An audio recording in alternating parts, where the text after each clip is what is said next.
Wagwan foodies, welcome back to Shari's Kitchen. Today we'll be making Jamaican Escoveitch sauce. Now this is such a easy recipe. It is so versatile, as in you can use it on so many different things, and it is super easy to make. So first you're going to need some white vinegar, some water, some pimento seed, or some of you will call it allspice, and also a little bit of granulated sugar. All right, in addition to that, you're gonna need some carrots. I'm using two because they're pretty much on the smaller side, but if you have some nice fat chunky carrot, that would be even better. I also have two small white onions, and I'm using these small ones because the jar that I have to make the escabeche sauce is a small one, and I want to have the onions round. Okay, so I want to keep them round, so I chose these small onions so they can fit perfectly inside this small jar. If you have a bigger one, feel free to use it. So we're going to set this aside and move on to the next step. All right, so I have a little pot right here, so cool. We're going to add all the ingredients to make the liquid part of this recipe, which is the water, the vinegar.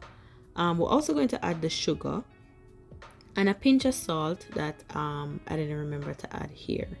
So we're going to mix this and we're going to allow it to come to not to a boil, but as soon as it heats up, we're going to remove it. All right, so don't boil it.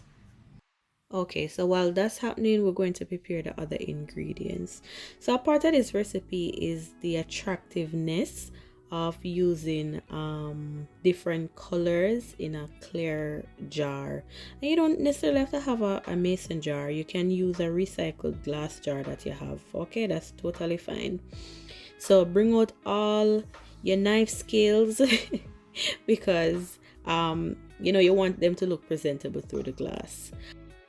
So while in some households back in Jamaica, they'll start preparing their escabeche sauce around the beginning of Lent. So by the time we get down into Easter, they'll have it all ready and marinated to eat with the fried fish and so forth.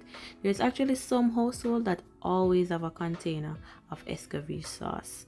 All right, because this can last up to years. Okay, so I've washed everything. Now we're going to exercise some nice skills right now, and I am no pro, so I'll just be trying just like you will be when you are making yours. So we're going to make them in strips because that's the original shape that I've seen growing up. So we're going to make them more like strips. So I just went ahead and sliced them, like just to make kind of like a base, and then I'm just going to have them flat and just cut them into some strips, not too fat and not too thin, but like that. So just try whichever way works for you. You may have a different technique to get it done easier. As for the onion, as I said, we're going to keep them round.